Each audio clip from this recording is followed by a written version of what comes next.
हजरत मूसा जी यहूदी धर्म के व्यवस्थापक के रूप में जाने जाते हैं।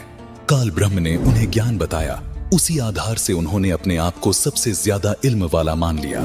इसी कारण जब एक दिन हजरत मूसा सत्संग फरमा रहे थे तो उनसे एक सत्संगी ने पूछा कि हे मूसा, आज के दिन जमीन पर सबसे ज्यादा इल्म रखने वाला शख्स कौन है? हजरत मूसा ने बड़े गर्व से उत्तर दिया, मैं। काल ब्रह्म को मूसा का ये अंदाज बिल्कुल पसंद न आया और कहा कि मूसा, तेरी यह बात सुनकर मुझे बहुत दुख हुआ। तूने अपने आप को सबसे बड़ा इल्मी कैसे मान लिया? घुटनों के बल बैठे मूसा ने कहा कि मैं आपका भेजा हुआ रसूल हूँ और मुझे सारा इल्म आपसे हासिल है, इसीलिए मैंने ये कह दिया कि आज जमीन पर मुझसे ज्यादा इल्म किसी के पास नहीं है। काल ब्रह्म ने कहा कि मूसा, जमीन पर तुझसे ज्यादा इल्म रखने वाला शख्स मौजूद है और तेरा इल्म उसके इल्म के सामने कुछ भी नहीं है।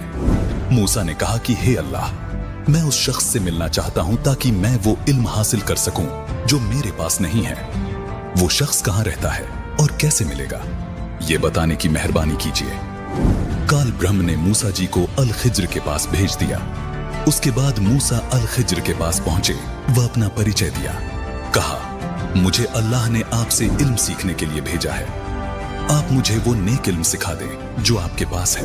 अल खिज्र ने कहा कि अच्छा, अगर आप मेरे साथ चलना ही चाहते हो तो ध्यान रहे, आप किसी भी चीज के बारे में मुझसे सवाल ना कीजिएगा जब तक मैं खुद उसके बारे में ना बताऊं। लेकिन हजरत मूसा अल खिज्र जी की शर्तों पर खरे नहीं उतर पाए, जिस कारण उन्हें अल खिज्र जी से बिना इल्म प्राप्त किए ही वापस लौटना पड़ा।